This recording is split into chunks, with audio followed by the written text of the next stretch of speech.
Shabbat Shalom, everyone. Shabbat Shalom. So, this is not only Shabbat Kitisa and Para, but it's also Refugee Shabbat. This is a Shabbat that we are honoring across the United States, or North America, I think, with HIAS, Hebrew Immigrant Aid Society, and we will be focusing our Devar Torah this Shabbat on issues of refugees. We've had numerous different programs starting last night with Kabbalat Shabbat davening, and we'll go through the Shabbat together and this weekend. So, it's an interesting word, refugee, and we're going to get into later in the Devar Torah discussion about the practical kind of halachic and hashkafic, kind of how we look at refugees in the Torah and Jewish tradition, very close to our hearts, our people's hearts, from the Torah and even obviously to modern times. But also the word refuge, you know, it's a place of shelter.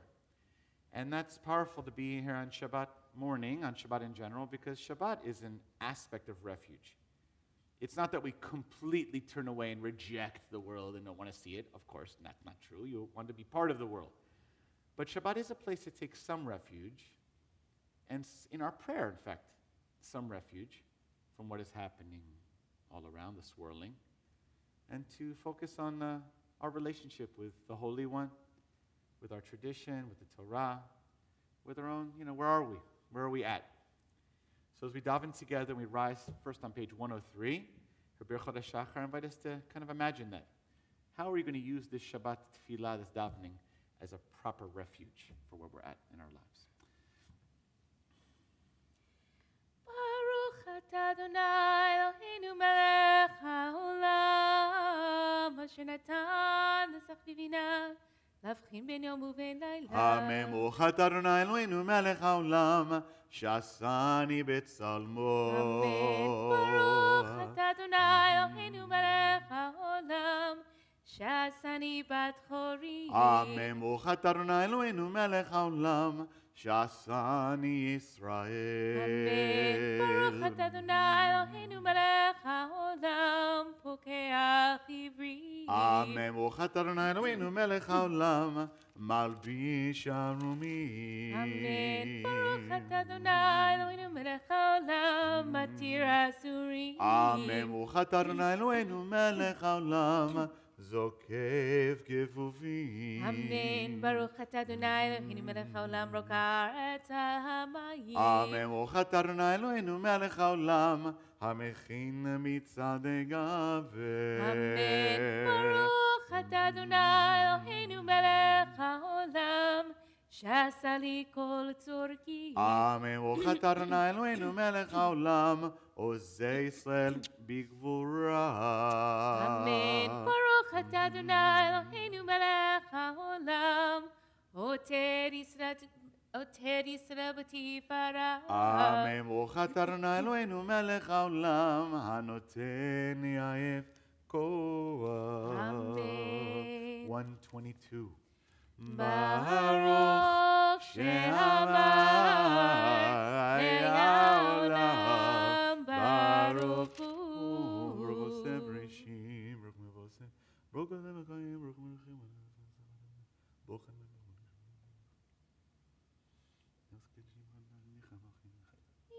יחיד כעולמי מלך משובח ומפואר את שמו הגדול. ברוך אתה אדוני מלך מהולל ותשבחו. So Shabbat Shalom, Beth Meyer, friends and family. From wherever you're joining us, we feel you here with us. One of the things that I love so much about the Torah is as many times as I revisit a Torah portion or a particular aspect of our tradition, I'm always just in awe of the new connections and insights that can be made year after year. This Torah portion is very special to us because it was the Torah portion in which Meirav and Adi both celebrated their B'nai Mitzvah. And yet this week, as I was studying the Parsha, I was struck by several words which I'm sure I've seen before, but just felt in such a new way. So as we know, Moses goes up to Mount Sinai to receive the Ten Commandments, the tablets that God is going to write for him that he'll bring down to the people. It doesn't go so well the first time. Moses sees the people making golden calf and tosses the tablets to the earth and they shatter. And then Moses goes up on Mount Sinai a second time. And amidst this moment, this second encounter of deep connection, Moses says, God, I want to get to know you better. And God explains to Moses, you cannot see my face, but I will allow my goodness to pass before you. You will come to know me through the goodness that you see in the world. And then God says, Hine makom iti. There is a place for you here. Or there is room for you here. Or there is a place for you with me. Different ways we could translate that. But I think these words are especially powerful in light of the fact that they come after a rupture, after difficulty, after pain and anger, that God can still say to Moshe, Hine makom iti, there's place for you here. That the love endures beyond the difficulty, and that we can always make space. And for me, that is also part of Shabbat, is experiencing, tapping into that spaciousness, even amidst difficulty. So if those words resonate for you, I invite you to hold them with you through our tefillah. Hine makom iti, there's place for you here. We continue this morning with Psukei de Zimra. We're going to continue with Ashrei, which is found on page 136.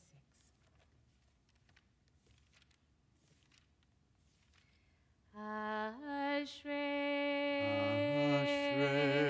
Yoshvei,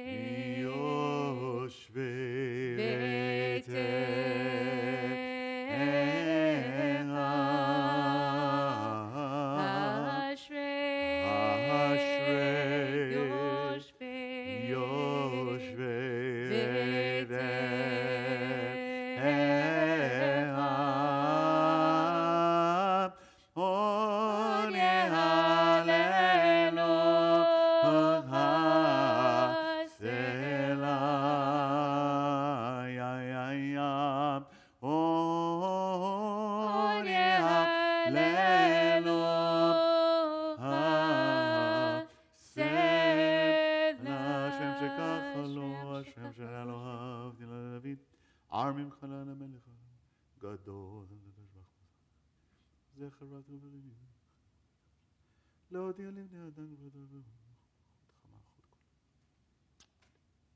Tzadik,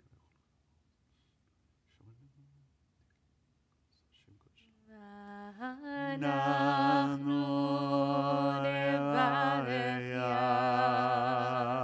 Meata Ve'adolam, Hallelujah,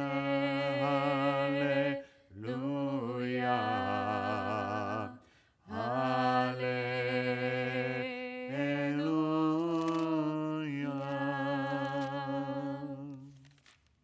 We continue now with Psalm 150, page 141. Hallelujah.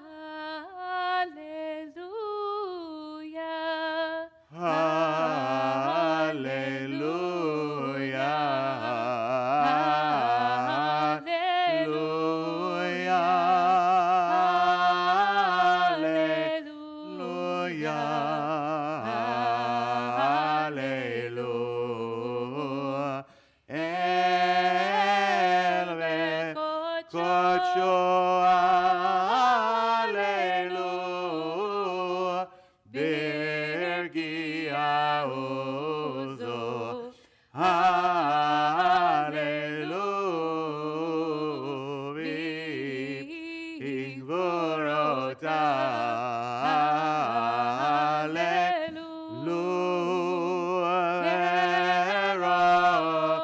Good Lord, hallelujah.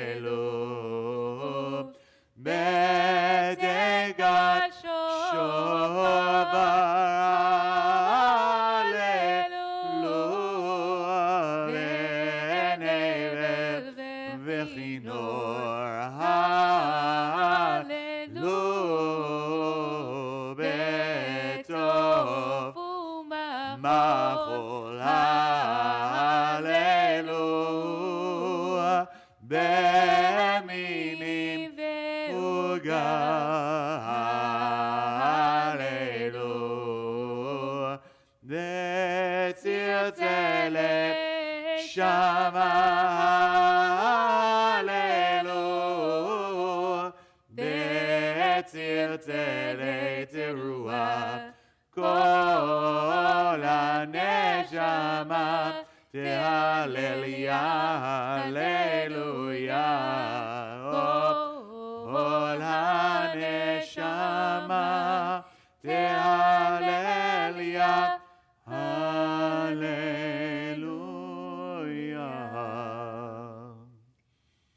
Take a deep breath, Nishima Mukha, as we prepare for Nishmat Kol Chai, page 145. Nishmat Kol Chai, Tvarech et Shimcha Adonai Eloheinu, Veruach Kol Basar, Tvarech Ramen Zechem Magen David, Min Ha'ad Olam, Atah U'mivadecha, En Lanu Melech Mashiach, Bodeh U'Matzil, Mefarnes U'Menachem, B'chol Tzara V'Tzuga, En Lanu Melech, Ata Elohei Harishonim Ve'Aharonim, Kol Briot, Adon Kol Zoladot, Laura Vadin Vachor, Elohenu V'Zeit HaRachamim, Adonai Eloheinu, Elohim Sham, Elohim Mikitza V'Mim, Zichamim, in a fish HaKayam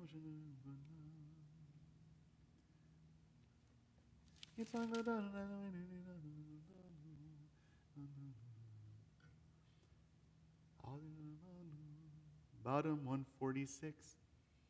Miyid melach u'mishvelach U'mi'arogla Hagadol hagibor ve'anara El Elyon Boneh shamayim va'aretz Nele lecha neshabechecha nfa'erecha nvarech et shem kodshecha kamor LeDavid Bachin Ashir Nai Rabbi Shem Kodsho Ha'el b'tatzmot u'zecha Hagadol b'chvod Shemecha Ha'kibur l'netzach V'hanora b'norotecha HaMelech HaYoshev Al Gizera v'Nisa Shohenad maharam v'kadosh shemo וכתוב על צדיקים באדוני ישרים נבעתי לה ישרים תתעלה ובדברי צדיקות יברך ובלשון חסידים תתרומם ובקרב קדושים יגדל מקלות רבבות עמך בית ישראל להודות, להלל, לשבח, לפאר, לרומם, להידל, לברך, ולהקלס על כל דברי שירות ותשבחות דוד בן ישי עבדך Please rise. 148. משיחך ישתבח שמך לעד מלכנו מלך הגדול הקדוש בשמיים ברכות והודות מעתה ועד עולם ברוך אתה אדוני בו שמו המלך גדול ותשבחות על הודעות אדון הנפלאות הבוחר בשירי זמרה מלכת העולמים אמן יתגדל ויתקדש שמי רבה אמן תברח חירותי וימליך מלכותי בחייכון ובכון ובחי תכל בית ישראל בגלה בזמן קריב ימרו אמן ישמר רבה מבורא לעולם ומעלמיה יתברך וישתבח ויתפאר ויתרומם וינשא ויתעד ויתעלה ויתעלל שמי קודשא בריחוע לילה מן כל ברכתה ושירתה, תושבחתה ונחמתה, תמירן בעלמה וימרו. Amen. 149, bow for the Baruch Hu. ברכו את אדוני המבורך. Baruch Adonai Amvorach Leolam Vaed. ברוך אדוני המבורך לעולם ועד. May be seated 150. ברוך אתה אדוני אלוהינו מלך העולם יוצר ובורא ראשי עושה שלום ובורא את הכל הכל ידוך הכל ידוך וכל ישוע וכל הכל בטוב ויום דיין הוציאך ממקומם וממקום שבטה ותמך על ישנים מעשה ושימך תמר אין ככך אין כרכך אדוני אלוהינו בעולם הזה ואין זולתך מלכנו לחיי עולם הבא. אפס פרתך גואל לנו מות המשיח ואין דמלך משיענו תחיית המתים. 151. אל אדון עמו כל המעשים ברוך ומבורך בפי כל נשמה גדולו וטובו מלא עולם דעת ותבונתו ובימותו המתגאה על חיות הקודש נדר וכבוד על המרחב הזרות ומישור נלסור חסד ורחמים לפני כבודו טובים מאורות שברא אלוהינו יצרם בדעת בבינה ובחסד כוח וגבורה נתן בהם להיות מושלים בקרב תבל מלאים זיו ועמים נוגה נא את צבאם בכל עולם שמחים בצאתם וששים בבואם עושים במרום גאונם בכבוד נונים לשמור סולה ורינה לזרע מלכותו קרא להשם אל יזרחור רב צורת הלבנה שבע נונים לו כוזבה מרום תפארת וגדולה שרפים ואבנים חיות הגודל לילה אשר שבת מכל המעשים יום השביעי כי זה כבודו תפעלו נכון יום השביעי משים השם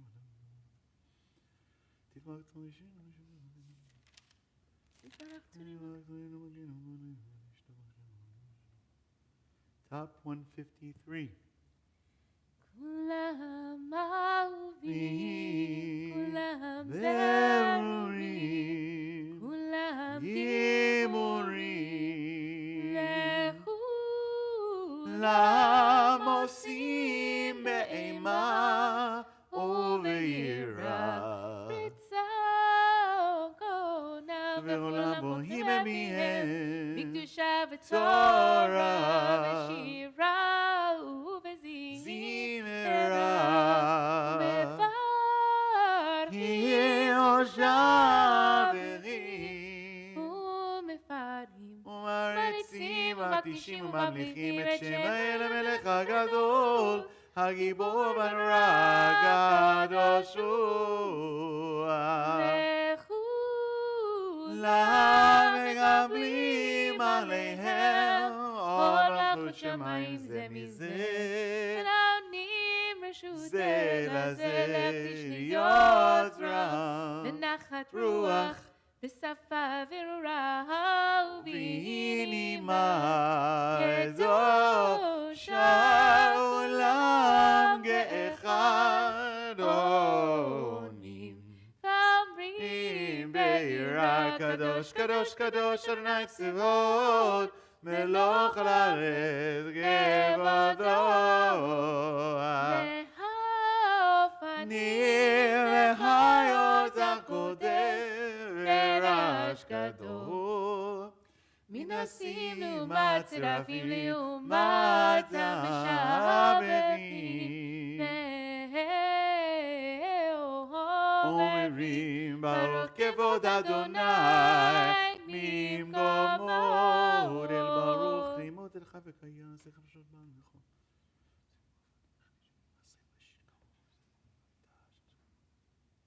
אור חדש על ציון תאיר ונזכה כולנו מהרה לאורו ברוך אתה אדוני בשמו יוצר המאורות. Amen. 154, bring our seat together to prepare for Shema Yisrael. Abba B'Tanu Eloheinu Chem La'Adonai. Haya Eli Kivish Novinu Shna Kivishim Kodshach Makinis.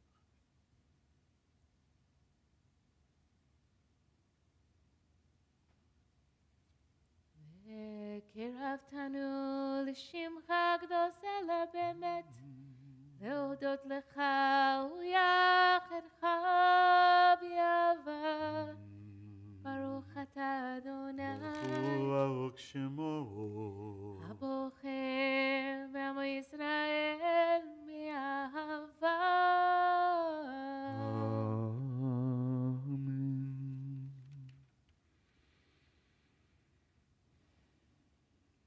שמע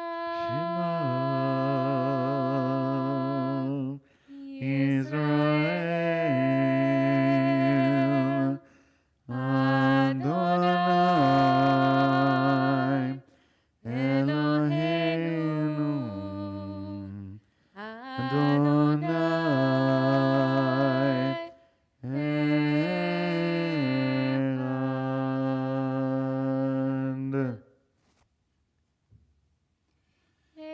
אהבת את אדוני אלוהיך בכל לבבך ובכל נפשך ובכל מאודיך והיו הדברים האלה אשר אנוכי מצווך היום על לבביך ושיננתם לבניך ודיברת בם בשבתך בביתך ולכתך בדרך ושוכבך וקומך, וקשרתם להיות על ידיך, והיו לטוטפו בין עיניך, ותתם במזוזות ביתך, ובישעריך. Page 156, volume שמות.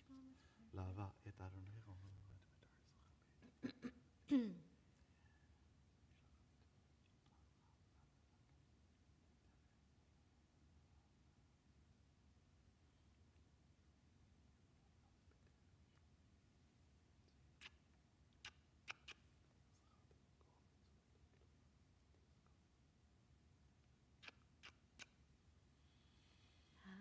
אדוני אלוהיכם אמת. אמת, ויציב נכון וקיים ושלום. ויציב נכון אמת, אלוהים לדור ודור הוא קיים ושמו קיים וחיסון נכון ומלכות וממלכתו לעד קיים. עלינו ובנינו דורותינו.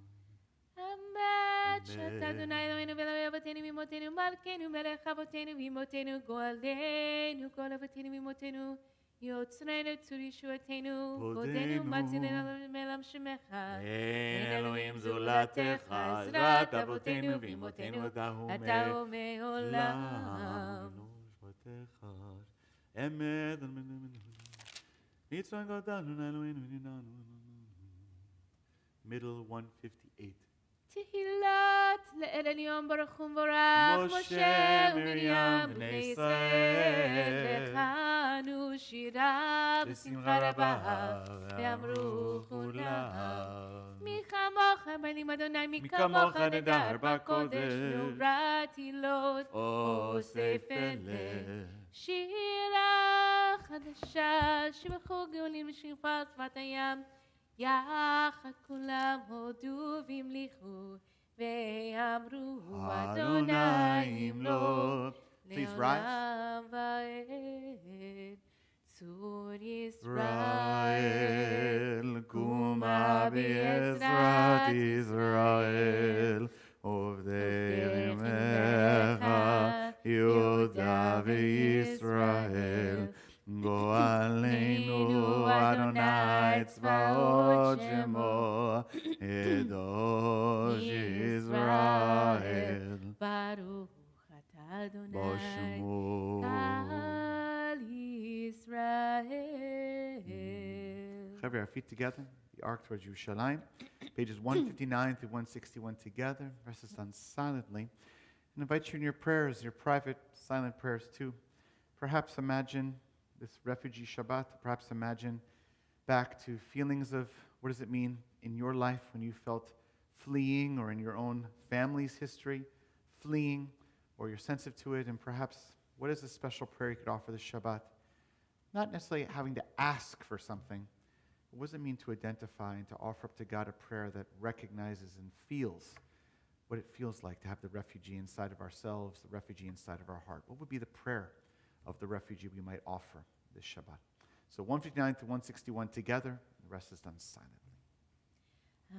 Adonai sefatai tivta, uvi Techa, Baruch atah Adonai, Eloheinu, Elohei Avotenu v'Imotenu, Elohei Abraham, Elohei Yitzchak, Elohei Yaakov, Elohei Sarah, Elohei Rivka, Elohei Rachel, Elohei Leah, האל הגדול, הגיבור והנורא, אל עליון, גומל חסדים טובים, וקונה הכל, וזוכר חסדי אבות ואמהות, ומביא גואל לבני בניהם, למען שמו באהבה, מלך עוזר ופוקד מושיע ומגן. ברוך אתה אדוני, מגן אברהם ופוקד שרה. אתה גיבור לעולם אדוני, מחיי מתים אתה רב להושיע. משיב הרוח ומוריד הגשם, מגלגל חיים בחסד, מחיי מתים ברחמים רבים. סומך נופלים ורופא חולים, ומתיר אסורים, ומקיים אמונתו לשני עפר. מי כמוך בעל גבורות, ומי דומה לך, מלך ממית ומחיה, ומצמיח ישועה. ונאמן אתה לחיות מתים, ברוך אתה אדוני, ברוך הוא שמו, לחיי המתים. אמן. נקדש את שמך בעולם כשם שמקדישים אותו בשמי מרום, כך כתוב על יד נביאך, וקרא זה ואמר, קדוש, קדוש, קדוש, אדוני צבאות, ולא כל הארץ כבודו. אז בקול רעש גדול, נדיר וחזק, משמיעים כה, מנסים לעומת צרפים לעומתם, ברוך יאמרו, ברוך אדוני ממקומו. ממקומך מלכנו תופיע ותמלוך עלינו, כי מחכים אנחנו לך. מתי תמלוך בציון, בקרוב בימינו, ימינו. לעולם ועד תשכון, תתגדל ויתקדש בתוך ירושלים עירך, לדור ודור לנצח נצחים, בינינו תירנה מלכותך, כדבר אמור בשירי עוזך, על ידי דוד משיח צדקך, ימלוך ענה לעולם אלוהי ציון, לדור ודור, הללויה. לדור ודור נגיד גודלך, ולנצח נצחים קדושתך נקדיש, ושפרך לנו מפילוני ומשתלם ועד, כן ברך גדול וקדוש אתה, ברוך אתה אדוני, האל הקדוש.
עושה שלום במרומיו, הוא יעשה שלום עלינו ועל כל ישראל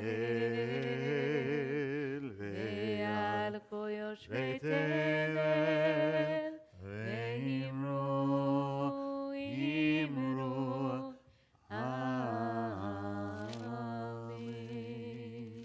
Kaddish Shalem, page 167.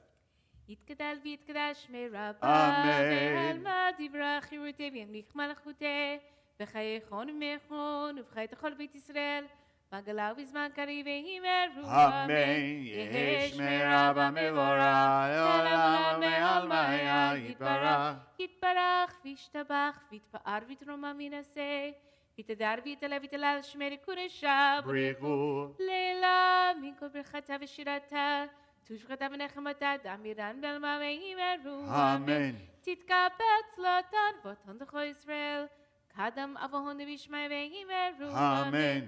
יהי שלמה רב משמיה, וחיים עלינו וכל ישראל ויאמרו אמן. עושה שלום במרומיו, הוא יעשה שלום. עלינו ועל כל ישראל ועל כל יושבי תבל, ואמרו Amen. To everyone, Shabbat Shalom. As we are accustomed now, our minhag, we have the copy of our Devar Torah study, which you can find right next to the live stream. Should be a click on, like a link to click on. And as we mentioned before, this is the Shabbat sponsored by Highest. We're grateful to Deborah Goldstein, our Social Action Committee, for helping us get involved nationally with a Highest refugee-focused Shabbat. So we're going to be putting this very rich Torah portion to the side. We may make a connection in the end. We'll see how it goes in the course of our conversation. But we're going to focus on refugees. And of course, this is throughout our tradition. Within the Torah itself, there are many examples of our people being essentially refugees, run off, having to flee our land. Everything from the book of Exodus to, you could argue, Abraham or even Jacob and his story running from Lavan. There's all kinds of moments where you have to run for your lives, have to go into a dangerous situation where there's, obviously financial danger or loss, there's space loss, there's security loss, and a place of we need help, and how do we deal as a refugee? Even Jacob's children going down to Egypt and Joseph's story as well. It's going to a place where you have to flee where you're from for reasons of persecution because of your identity, because of famine, because of war, and then what do we do with that? And of course, in the contemporary Jewish experience or throughout Jewish history, we have experienced what it means to be refugees. And so this idea of being a refugee, feeling a refugee of the Torah, there's a lot in the Torah. What we decided to do is just focus on a relatively short text from the Talmud that deals with the issue of refugees in the context of what we might consider hospitality. Not just about what the refugee experiences, but what is the responsibility of the welcoming party when someone as a guest, quote unquote, comes into your domain or into your country or into your borders. What are responsibilities? And then we're going to study that together. And then we're going to get into a little bit of a text here about the Rabbi Jonathan Sacks, alav shalom, who sadly died only in recent months of cancer. And he wrote a very powerful, this is a part of an op-ed that he wrote in one of the famous London newspapers. I forgot which one right now. I know someone who's lived in London maybe will know which one it is, where he not only gave like a Torah teaching for, representing the Torah, but really gave a kind of Torah teaching to Britain and to Europe, really, in light of refugees who have been coming to Europe for many years, but certainly during the time he was writing. So he was kind of giving a teaching on that as well, to see what he writes about that too. Okay, we also are going to engage, of course, our Zooms, Chevre. So if you're on Zoom, I hope you'll be there, and you'll offer us your comments too. And I've been given some good feedback that sometimes when I'm reading your comments, I'm looking down too much, so I will try and do it like this. We'll try and do better this Shabbat. So feel free to give your comments as they come up. Okay. Anything to add, Rabbi Jay? We start out. Yes, I was just going to take one step back and contextualize this mitzvah of hachnasat orchim, of welcoming the guest, that sometimes when something is repeated over and over again for emphasis, I think we can deduce from that something is very easy to forget. And I really believe that we have this tradition of hachnasat orchim woven into our tradition in so many different ways because, number one, it's easy to forget, and number two, it is often very hard to do. It requires a lot of us, and we can think back just to make some of these connections. The example of Avraham at his tent, what we do, for example, on Sukkot in terms of practicing for a week, living in an open space and being all welcoming, all inviting. And even now as we approach Pesach and we begin to think about our Seder, and we say, Halach ma'anya, all who are hungry, come and eat. And then we say it again in a different way. All who are in need of celebrating Passover, come in, kol dichmin v'kol ditzrich. All of these different ways to say, I understand I may not this moment be in the position of being the one in need, but at other times I may be that person. And either way, there is an obligation to continue opening one's doors in the way of hospitality. And it's not always easy to do. So I just wanted to put that out as we look at this text. If it were so easy, I don't think we would need to be reminded very often. Amen, amen, amen. Okay, so Rabbi Jay, will you be willing to read out just the text at the top? Yes. I get this set up here. All right, Rav Yochanan said, hospitality to guests is as great as early attendance at the house of study. Rav Dimi of Nehardea said, it is greater than early attendance at the house of study. Rav Yehuda said in Rav's name, hospitality to guests is greater than welcoming the presence of the Shekhinah, which is another name for God. Okay, so this is it's like increasing in its intensity. But I think this is a very interesting kind of like rabbinic, and it's common. It happens in different places in the Talmud, kind of comparing in a way mitzvot, which, there's a whole lot of rabbinic teaching. You actually shouldn't compare mitzvot, so that's like a whole other, like each mitzvah is important unto itself and which one's stronger, but whatever. For this moment, I think it's an interesting question, basically saying, let's step back for a second. Yes, they don't want to compare. At the same time, what happens if you have two mitzvot that appear before you at the same time? Like, for example, if you're supposed to welcome a guest or you're supposed to go to the Beit Midrash to study, which one you have to make a choice. So that's kind of maybe where this is playing in halachically, trying to understand which one is priority. Additionally, there's a category of mitzvot that are clustered together, and both of these fall into that category, that it is thought that the reward is in this world, and the fruits will bear even more fruit in the world to come. So just to buttress your point, these mitzvot are often clustered together. How would you prioritize them, essentially, because they're thought of in the same way as being so important as having merit not only in this world but in the world to come. Exactly. And I think what's interesting here is that it doesn't say that hospitality, hachnas orachim, is as important as Torah study, right? It's like, it could have said, it's about early attendance at the Beit Midrash, by the way, which is itself kind of a mitzvah unto itself that it mentions in that list that Jenny is noting here. So it's not just a mitzvah to study Torah, it's a mitzvah to go to the house of study Torah hall, study the yeshiva setting, whatever, early. To be like first in line, to go like at the earliest part of the day, like to not dwindle or lose time. So they say first, it's equal to hospitality. Then it's more important hospitality. And lastly, oiveh. Hospitality is just so clearly, it blows out of the park. It's like being the face of God. All right. Any thoughts about this issue about greater, early? Okay. So I want to say, I think it's interesting because it doesn't say it's great as Torah study, and the rabbis are very keen on the Torah study issue. So we can understand that, saying, look, without the Torah, there is no teaching about how to welcome guests. Like, the Torah is the root of it all.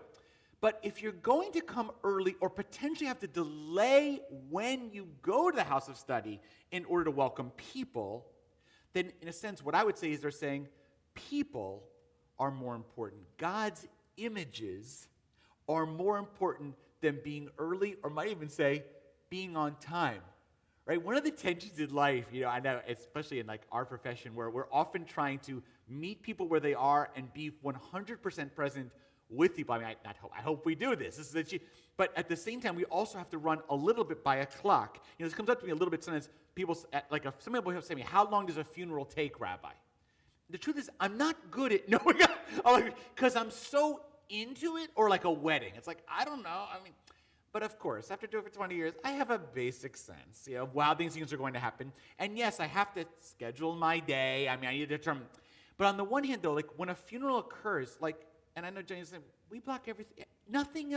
Everything else goes. If I'm going to be a little bit late for my next meeting, it's going to be okay. Because this is the most important. That doesn't mean you shouldn't try to go to the Beit Midrash. Yes. But it's going to go to the side when a person in need, God's image is in front of your face. And that's when he goes even stronger, saying, it's even greater, saying, don't even make a debate on it. On that day, don't even schedule anything else if a guest comes. And then the last one saying, when a guest comes, you know what?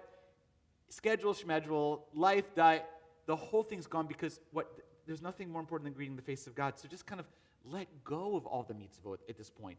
Really toss them aside. Don't even try and play greater than. That's how I look at it. Any of your thoughts about this, or that's? Yeah, I think it's also about sort of relocating where God exists. Mm-hmm. So it's not saying. One way to read it is to say that the people's presence and meeting their needs and welcoming them with open hearts as sort of precedes even welcoming God. And there's certainly precedent from that. There's sort of a reference to that in the Abraham story, where Abraham basically says to God, wait, I need to greet these guests. But another way to look at it here is to say, no, God is in the guests. That's where the moment of connection to the Holy One actually occurs. And I was thinking about it also, there's this teaching in the Talmud that when the temple stood, of course, the altar was the place that atoned for people's sins. They would offer sacrifices upon the altar. That was the way of coming close and encountering the divine. But there's actually also a teaching that says that since the temple was destroyed, that our table is the place where God is found, where that moment of connection is found. And specifically, not just the table, not just when we sit down to eat, but as we feed others. Again, making this same connection that God is in meeting the needs of the others. So I just want to go through some of the commentary here. It says here, I lift it up to you so you can see my face. Henry says, translation, guest means someone who is invited. Stranger doesn't mean that. Does the Talmud Hebrew for guest mean invited as the English says? This is a really good question, Henry. I like this question. So the phrase in Hebrew is hachnasat orchin, a little bit actually Aramaic, which means lachnis means to bring in, to enter in, to cause to enter, and orchin means guest. Now, this is complicated because the word for stranger in the Torah is ger. That is, eventually ger actually comes later to mean someone who converted to Judaism, but originally it's someone who's stranger. It evolved, that term. But I think it's an important point to say that in the Talmud, though, it says, when the commentaries talk about what Abraham did at the tent, when the three strangers come to visit him, they say he demonstrates the mitzvah of hachnasat orchin. So I want to just say that you're right. The word guest in English, first of all, could imply invited. Second of all, might also imply that you might know them. I mean, it's a good question. Is a guest someone you know? Probably, right? A guest is not a stranger. Yes, so guest probably means that you had some relationship, maybe brief, I don't know, but you're welcome in. But in the Torah and the Talmudic language, it's a much more loosey-goosey. It's letting anybody come into your dwelling, maybe you don't know them before or not. Would you agree with that or you disagree with that? Yeah, absolutely. And there is a conversation in the Shulchan Aruch and sort of the big code of law written by Yosef Karo that specifically takes on this issue and clarifies that orchim, guests, really must be inclusive of all those who are in need. Yeah, it's also. Yeah, so it takes on this idea. Let's be clear. It's not just about inviting over your friends.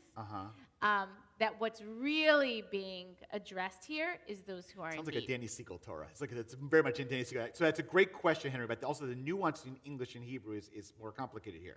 All right. Harry Perlstedt says, does early attendance at the house of study mean being prepared to study? So one should always be prepared to offer hospitality. Wow. That's exactly what I think of when I think of being first at the house of study. It's not just about sort of getting your spot in the front row. Okay. It's in the same way that we would arrive for tefillah, warmed up, perhaps having sat in quiet stillness in advance of prayer. It implies a certain level of care, of seriousness, of intentionality, of readiness. Yes. And so too with hospitality. I mean, it's like the ongoing sense of anxiety that I have of wanting to make sure there's enough food that, like, even now when we can't have guests over, like, God forbid we should run out or somebody would drop by and I wouldn't have anything to offer. That we should be in a state of preparedness and readiness lest the need arise. Yes, and I think that's actually one of the ironies of, I guess the modern, certainly American, hospitality piece. It's one of the things that I know we've all been touched when we've traveled to other countries, particularly also in Israel or the Middle Eastern culture, an ability, like, no matter where people are busy, they're in the middle of their schedule, whereas, like, in our culture, like, it tends, like, you don't go into someone's house or even necessarily knock on their door unless you've given them heads up and they're ready to welcome you properly. But there's wisdom to that because it's very hard in the spur of the moment, especially type A, organized people, to stop everything and do it. But there's a beauty to that, too. And there's something to be learned from that ability to kind of move on the flow. I feel pushed by that. All right, you fit. Ellen adds, funerals, weddings, and the birth of babies take as long as they take.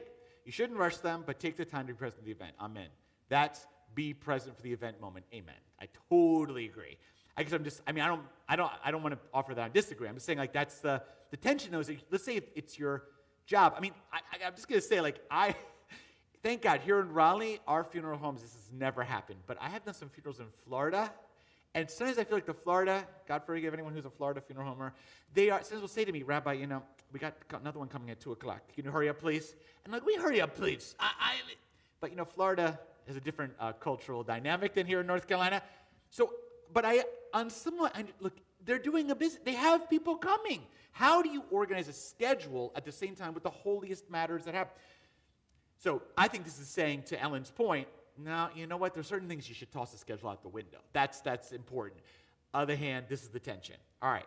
Tamanyani. A guest connotation also is an associated obligation as to what the host should offer.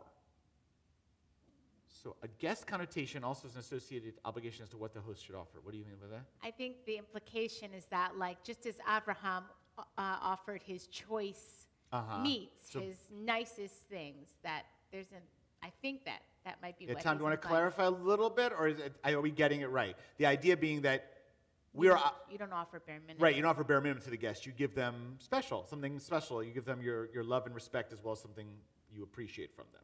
All right, think about that as we go to our second text here, okay? This is what Rabbi Sachs said in his kind of rebuke or sermon, written sermon to Europe in light of refugees coming to European soil. I used to think that the most important line in the Bible was love your neighbor as yourself. Then I realized that it's easy to love your neighbor because he or she is usually quite like yourself. What is hard to love the stranger. What is hard is Nice. to love the stranger, one whose color, culture, or creed is different from yours. That is why the command, love the stranger because you were once strangers, resonates so often throughout the Bible. It is summoning us now.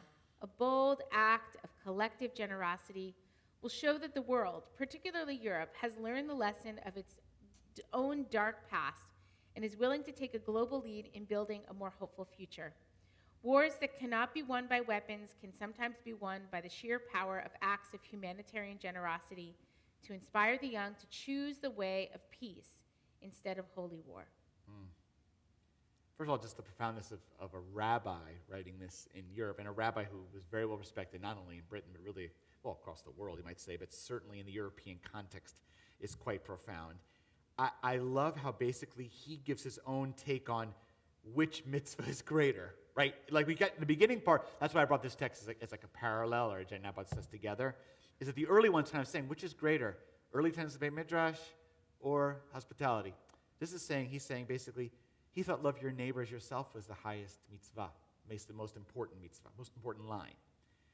But love the stranger because you were once strangers, he believes goes higher. But this reminds me of also, there's also a debate in the Talmud about this issue, which is greater, this love your neighbor as yourself, or that every human being was made in God's image. He doesn't take that one. That's another take on it. But this idea that you were once strangers and you have to therefore tap into that in order to recognize what the stranger is experiencing or feel when they're coming over to you. And then also I think he's kind of implying saying, and the learning from the times where we didn't do that right, and when you didn't feel the heart of the stranger, and therefore that should be an extra motivation to feel the heart of the stranger, something like this. Any thoughts on that? Yeah, and it's, I have a natural sort of resistance to this whole analytic process of figuring out which one's greater, whatever, and sort of prioritizing them. But I think at the heart of it is wanting to is knowing, as adults, that there are going to be moments of competing priorities where there are a lot of important things at the table. And at the end of the day, we can't, in the same way that the rabbis understood, we can't be at a wedding and a funeral at the same time. Sometimes you actually have to choose what's more important. How do you choose when there are multiple important things that require your full presence, all of which are compelling and important?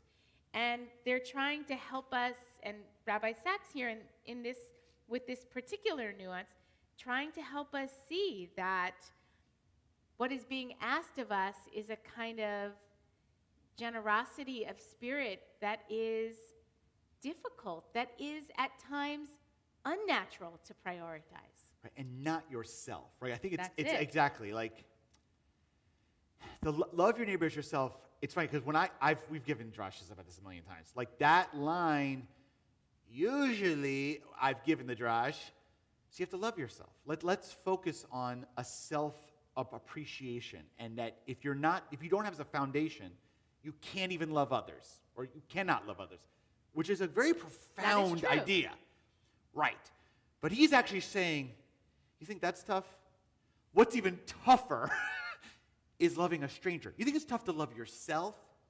It's even harder. Again, that's his take on it. This could be an interesting debate, and clearly the individual person is going to depend. But it's an interesting point. No, you know what? Loving someone like you, not that hard. Loving yourself, challenge, but you can do it. Loving someone who yourself, challenger. Most challenging, loving someone who's totally opposite from you. And that at the root of the challenge of the refugee crisis is an inability for society to see themselves in the stranger. And that's why the mitzvah is so critical, is it's forcing us to go beyond what might be our natural abilities, inclinations. And that, in fact, might be what the best part of the Torah comes to do for all of us, is to push us positively beyond what might come naturally or easy for us. Yeah, I think that the Torah is demanding of us here a very deep level of empathy. And that is actually what all great stories do. Yes.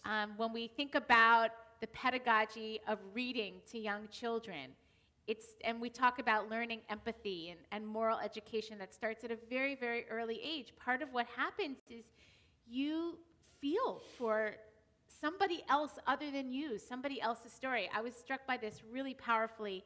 It was over Thanksgiving break, I believe. I don't know, the breaks kind of blend together. But I read the book American Dirt, which tells the story, and there's a lot of controversy because the person herself who wrote the book is I think she identifies as a white American born in this country. She herself is not a migrant or a refugee, but she tells the story of a mother and her son escaping Mexico. And this book was so gripping. I mean, the level, the intensity of empathizing that I was doing, I literally had to take breaks. Like at a certain point, I mean, I both couldn't stop reading it and I had to set it aside in moments because I was so connected to the story. I couldn't separate out like my reality in my house versus what was happening in this story. And, but that is actually, I think, what is being asked of us. And it's really hard. It is very hard. It's draining. All right, let me give you just a couple comments here that came forward. Let me lift it up so you can see. First of all, Tom said that you understood his comment earlier well. All right, Deborah Goldstein. And not only to love the stranger who's not like you, but even the stranger who you don't particularly like or fundamentally disagree with. The command to love the stranger is not conditional. If every person is made in God's image, and so honoring every person is honoring God, that it has to encompass those with whom we have nothing in common, as well as those who have some qualities resonate with. Wow, Deborah, you're pushing it beautifully and profoundly, and it's hard. Like it's in fact it's like I feel like you're saying, like, in the end it says the stranger, really to say to the nth degree different. That's where you have to be prepared to go all the way. Fifth, Alan King. The admonition to remember that we were once strangers can be challenging for some. Our past experiences as strangers were often traumatic. Yep. Yeah. Remembering can connect to that trauma with an empathic response or just the opposite. This is so true. Pushing away, closing our eyes to anything that reminds us of our own strangeness and the danger inherent. There is still fear about the security of our own place and our country. Wow, Alan, I think it's really true. And I think, we give many examples of what you're saying, but one of them is that, one of the there's been some stories about this, that some of the people who are most white supremacist and white nationalist sometimes are people that are actually have in their own background some experience of being not white, not part of, like they're doing, the ladies off protest too much. It's like it's been their attempt to be so involved in this supremacy, prejudice, is because of some deep-rooted shame that they feel about not being included, or something like this is played out there. But you're actually, I feel like, also use the term our, which I think you're talking about the our, meaning the Jewish community, specifically saying, look, we know it's like to be refugees, and therefore it's a painful place to go. We don't want to remember that, and in fact, it can cause us to act in reactionary ways, in pushing out ways. Kol hakavod. Deborah Goldstein comes back. All right, but I also think that we have to demonize the other in order to reject them, because we do inherently empathize with refugees. So we make them less or other, and then we can reject and abuse them. So I think Deborah's even giving another kind of psycho-spiritual read. It's basically saying, right, it's like, naturally, we may actually have empathy, naturally, but we don't want to take them in. We don't want to go there. It's too much. We make them less or other because it's actually easier to let them go. Wow. Okay, Tom. A Muslim friend, a young boy, while growing up in India, once made fun of a beggar. His mother asked him if he thought everyone was made in God's image and likeness. He said yes. She asked him why. Was he then making fun of God? Wow. Wow. What an amazing parent moment. Yeah. You know, I was thinking about what Rabbi Sachs said in the context of COVID as well. Two things. One is that, you know, there are many things that we're going to have to learn to practice again as we reemerge from this state of sort of isolation. Yep. Different degrees of isolation in different ways. But one of the things that I think we've become out of practice is just the art of hospitality and gathering. And these are muscles that we use in life like everything else. And we're going to probably, in all likelihood, I'll just speak for myself, it's going to feel a little rusty at first. How to welcome people in. Welcome people I like, welcome people I don't like, you know. How to Are we going to hug again? Are we going to shake hands anymore? Like, I don't even know what it's going to be. All of it. Yeah. There's sort of been a grand, energetic, and not just about COVID, but also about sort of the ethos of the country. But this is, and that often emerges when there's a sense of fear, and there's scarcity, and there's worry, and there's unknown, is for us to just sort of close down. Yeah. And I think we're on the cusp of a moment where we're going to be invited to really open up. And that opening up in all different kinds of ways. Interpersonal moments where all of a sudden we see each other's faces again at the grocery store, to much grander ways. It's gonna be a little bit of a rub. Yes. You know, I can imagine it being a challenge, again, in a very personal way, and then even on a policy level.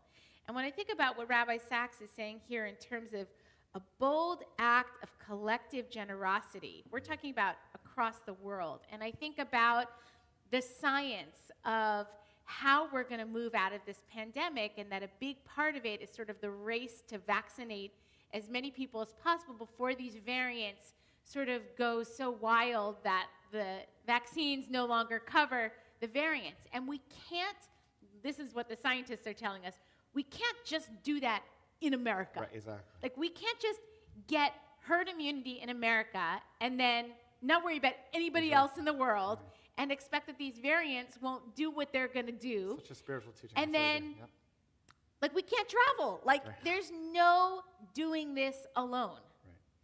We've been taught that in so many different ways through this experience of the pandemic. There is no way to go this alone. And so I think it's literally a grand global challenge to say that when you look at, at the structure of our existence, we are inextricably connected. And there are all these mitzvot that invite us to practice knowing that. Absolutely. But we have a really big one that is facing our global community. I'm going to go to the slight. On your opinion, I'm going to go to one last thing. Maybe we'll wrap up with this. I want to say another piece because Jenny, you're saying, like, some of this what's going on here is it's the right thing to do. The Torah is pushing us. We avoid it because of internal pain, our own internal trauma, because we lessen other people because we actually want to do it, but we have to try and create an otherness to it. Like, just there's a lot of profound, like, potential distancing from the mitzvah, right? Even on the mitzvah. And you're saying, like, there's another reason we need to, because it's wise, or because it's the only way. Right, it's the only way.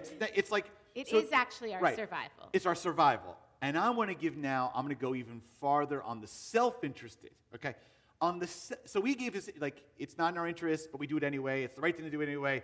Well, it's the only way we're going to get through this. Do it anyway. Look at Merrick Garland this week. Okay, Merrick Garland, which you're going to hear about. I wrote about it. Who's the attorney general designated, I think the term is, and he was asked by Senator Booker, why do you want to serve as attorney general? And here's his answer. I hope you saw it. If you didn't, Google it up. He said, my grandparents, he saw it through tears. My grandparents were refugees. I think he said refugees. Refugees who fled anti-Semitic persecution. That's what I remember saying, from Russia. And the country took us in, and I feel devoted to this country, and my best gifts are legal. Therefore, I want to give back to the country he gave to me.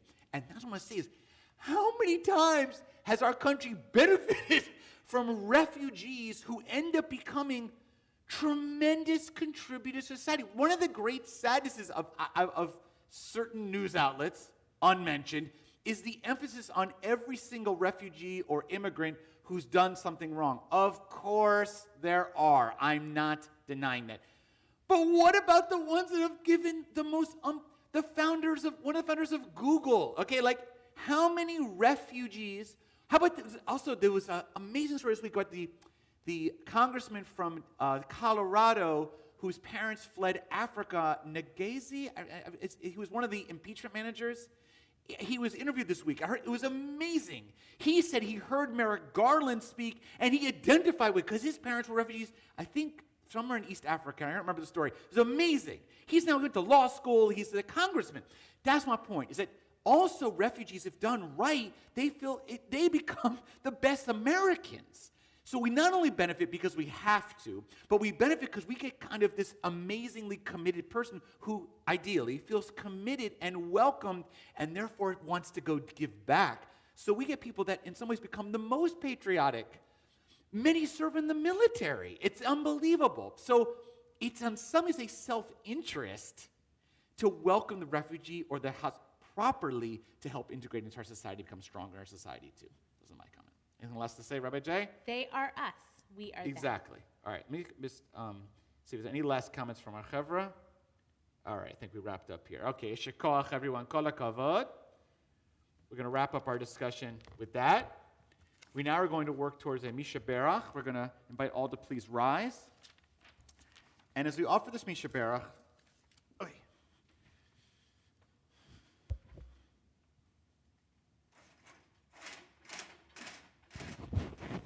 I want to emphasize here that this Misha Berach for Cholim is, of course, as usual, for those who are most acutely ill. Keep my headphone on.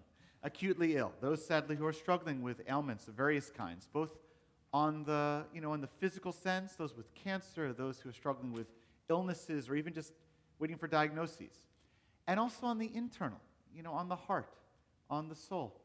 This entire time has been so traumatic. We had a very powerful program this past week at the shul about mental health during the pandemic, particularly. It was very powerful. And speaking about everybody, it doesn't matter what your situation is, even if, please God, you're okay financially and you have enough food on your table. The stress of this pandemic is enormous. It's affecting all of us. And then you throw on issues of racial strife, an election that is problematic, the insurrection, debates in our society, the world, suffering, and the economy, and the refugees. This is an extraordinarily stressful time on everyone's heart, everyone's neshama and soul. So I want to say that the prayer we offer here is really a prayer of love and support and healing for the entire community, our entire country, really for the world. It's not just for healing a particular person, although we are holding them in our hearts. It's really for our whole community. May God grant us strength, fortitude, a willingness to honor and recognize where we're struggling and to reach out for help if we need. That's what this Misha Berach is for. So Misha Berach for all of us who are challenged during this time.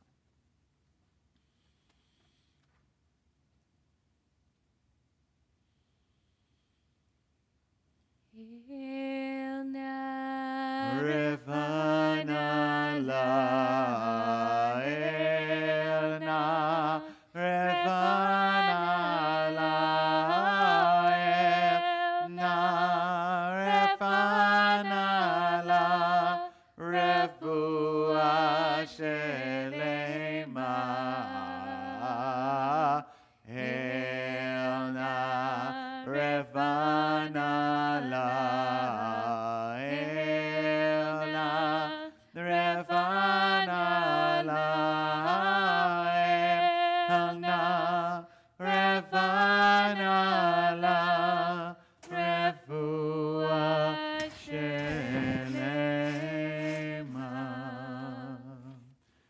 Chevra, remain standing. We now turn to the Musaf davening. We remain standing, page 184, Chatzi Kaddish.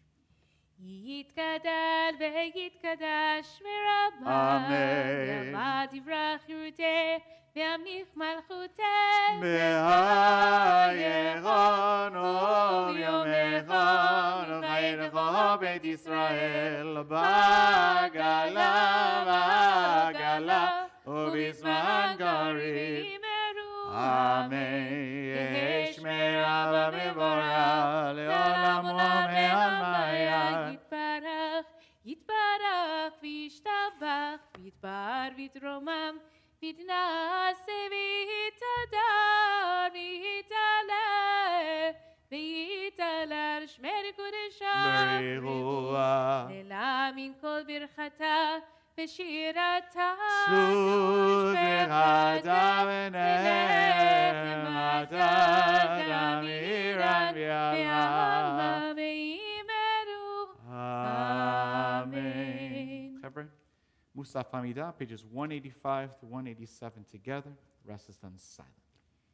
אדוני Zivatai divna uviagidiratecha Baruch atah Adonai Eloheinu ve'Elokei avotinu v'imotenu Elokei Avraham, Elokei Yitzchak, ve'Elokei Yaakov Elokei Sarah, Elokei Rivka, Elokei Rachel, Elokei Leah האל הגדול, הגיבור והנורא, אל עליון, גומר חסדים טובים, וקונה הכל, וזוכר חסדי אבות ואמהות, ומביא גואל לבני בניהם, למען שמו ויאהבה, מלך עוזר ופוגע מושיע ומגן, ברוך אתה אדוני, מגן אברהם ופוקד שרה.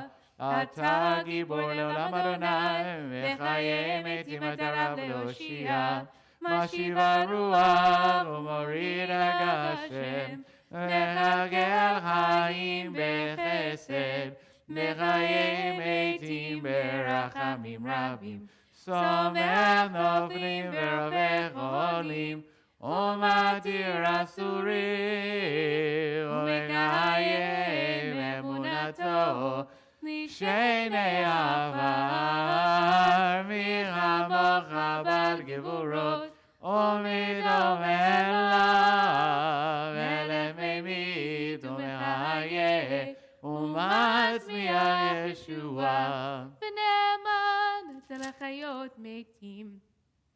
ברוך אתה אדוני בשמו לחיי המתים. אמן. נעריצך ונקדישך כצוציח שרפי קודש, המקדישים שמך בקודש ככתוב על ינביאך, וכרזה זה ואמר קדוש, קדוש, קדוש, אדוני צבאות, ולא כל הארץ כבודו.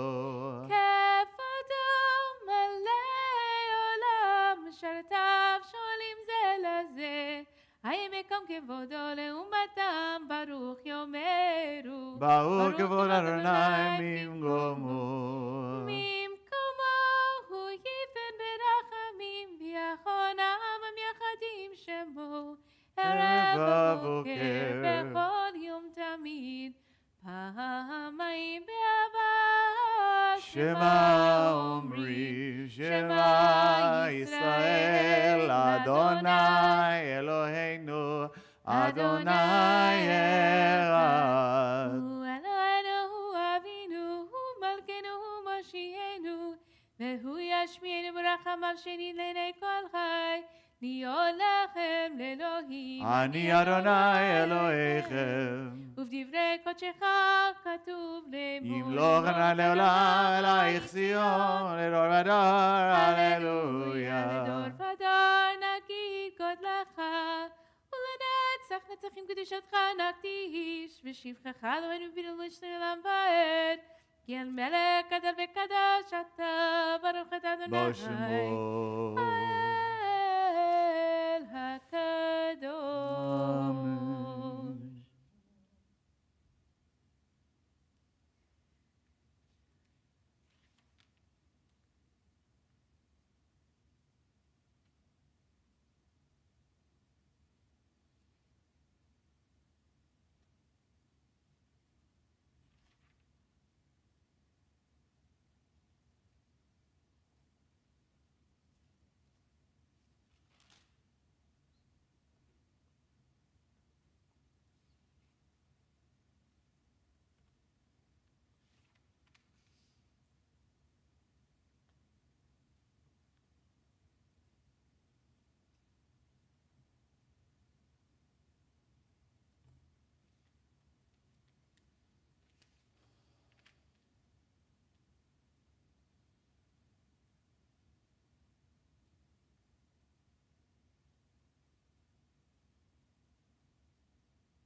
Shalom tova uvracha.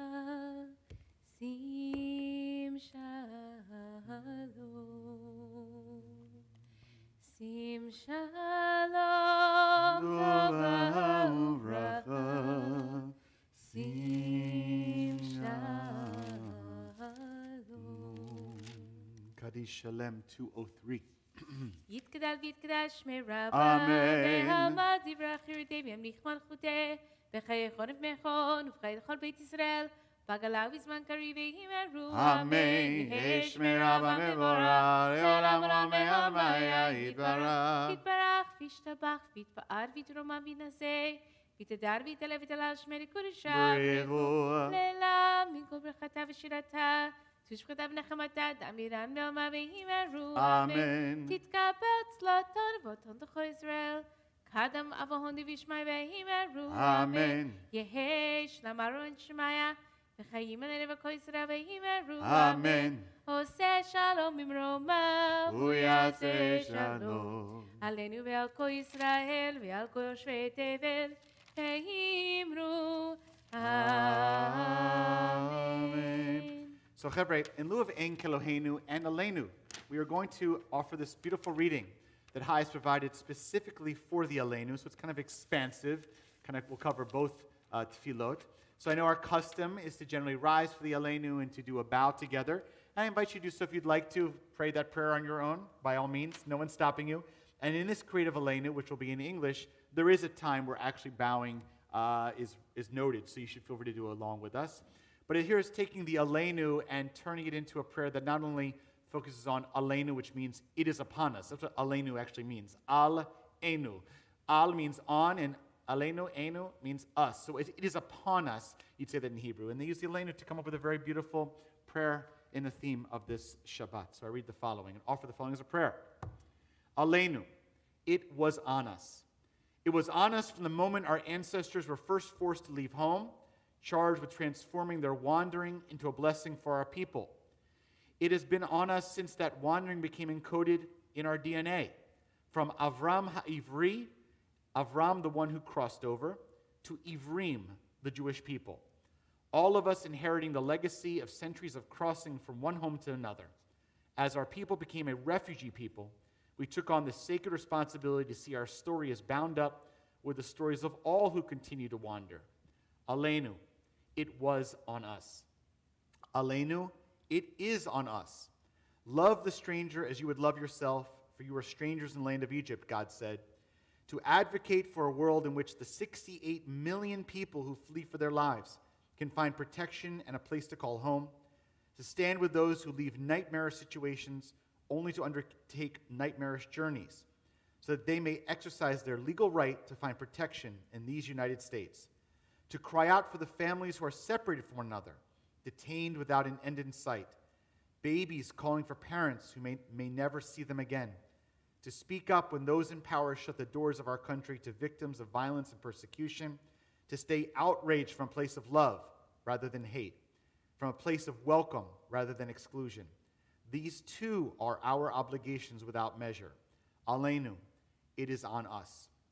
We know that the cost of making any other choice, of demurring from the holy task of transforming our wandering into blessing, as we bow and bend to the source of freedom, with visions of a repaired world in our minds and the commitment to fulfill these visions on our tongues and at our fingertips. Aleinu, it will always be on us to remember that there is no us and there is no them. There are only God's children, each deserving of blessings of liberty and justice. So you may be seated, everyone. We turn now to the Mourner's Kaddish on page 207. We invite those in mourning, observing a yard site this Shabbat Kitisa, Shabbat Para, to rise for Kaddish Yatom. Yitgadal v'yitkadash shmei rabba, be'alma divra kirute v'amlich malchute, b'chayechon v'yomechon v'chaye d'chol beit Yisrael, ba'agala v'zman kariv v'yimru amen. Yehi shmei rabba mevarach leolam olmei almaya. Yitbarach v'yishtabach v'yitpa'ar v'yitromam v'yitnaseh. V'yitadar v'yitale v'yithalal shmei kodisha brichu. Leila min kol berchata v'shirata, tushbechata v'nechemata, damiran bi'alma v'yimru amen. Yehi shlama rabba min shamaya, v'chaim aleinu v'al kol Yisrael v'yimru amen. Oseh shalom b'mromav, hu yaseh shalom aleinu v'al kol Yisrael v'al kol yeshvei tevel v'yimru amen. You may be seated, everyone. So Shabbat Shalom. I want to thank Deborah Goldstein and all those from highest leadership in our shul and Social Justice Committee helping encourage us to have this wonderful and powerful highest refugee Shabbat. There is more to happen, actually occur. Okay, we'll tell in a second. All right, first, tomorrow morning, 10 a.m. On Zoom, Rabbi Jenny leads a mindfulness meditation experience together. Then on Monday, 7:30, Around the World Trivia. Sign up for that. Remember, mitzvah matzahs. You want to say a word about the Rabbi Jenny? Explain again? Okay. Let to sneeze. Oh, it's time to order mitzvah matzahs if you want to, Livriyud. If you want to have these very special matzot at your Seder throughout the week of Pesach, now is the time to do it so that when the cutoff date comes, I can't remember what it is, but it's coming soon. This is a very seasonal mitzvah that you can perform so that you can pick it up here at Beth Meyer and have this part of your Seder, and all the proceeds go to helping end human trafficking and slavery in the world. All right, 2 Passover prep things coming up. Not this Sunday, but the following one with Rabbi Jay, getting ready for prep. What's the focus of that one? It's going to be on? Food. Food, okay, food prep, literally. And mine is on some Pesach ideas, and that's this following Sunday after that. All right, film screening, Monday, March 15th. A Long Journey, The Hidden Jews of the Southwest. It's a very cool story itself. It's a fascinating story. It's actually about refugees as well, people from the Spanish expulsion. Our annual collection for the Episcopal Farm Workers Ministry. We'll be collecting here, outside the front entrance. Usually it's a very open process. Obviously it's different under COVID. Sunday, March 21st, and Wednesday the 24th, during certain hours, 11 to 1, you can drop off items. I had the privilege this week of actually interviewing the relatively new executive director of that project. It was so powerful. She is such an inspiring person doing incredible work. Just imagine what the farm workers are going through under COVID. It's like exponentially worse, I think, than anyone could even imagine. But they are still serving and really making our economy and agriculture happen. You can learn more about that. The interview is recorded. We're actually going to present that interview, but also you can help support those workers through giving gifts. Remember, Minions, Wednesday at 7, Sunday at 9, Kabbat Shabbat at 8 o'clock. And remember, the rest of Highest is Shabbat. So tonight there's a Havdalah at 8 p.m. across the whole country. This is the benefit of Zoom, together by Highest. And then on Sunday, there's actually a little kind of conference and discussion at 1:30, Perspective on the Global Jewish Movement for Refugees.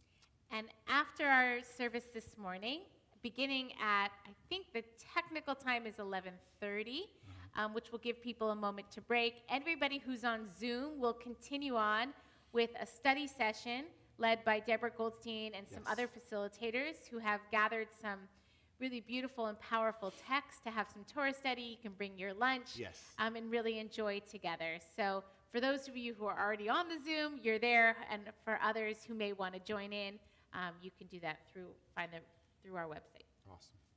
Okay, we're concluding with Adon Olam, page 211. Adon Olam, Asher Mala, Terem Go Yetzirira, Li'ed Nasa, V'chefso Go, Azai Melech Shemo Nikra. Ruchi, Ado Avki Ruchi, Edi Sham Ve'aira. Viati Adonai li velo ira Adon Olam Asher Mala V'terem Go Yetzir ira Li'ed Nasa V'chefso Gol Azai Melech Shemo Nikra. Al ken berach Adonai et yom HaShabbat v'yikachehu savri. L'chaim. Baruch atah Adonai Eloheinu melech haolam borei peri agafen. Amen. Shabbat Shalom, everyone. Be safe, everybody. God willing, one Shabbat closer to come together. God willing. Shabbat Shalom.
ישראל, קומה, ובטחינו ממך, יהודה וישראל, צור ישראל, קומה, גואלנו אדוני צבאות שמו,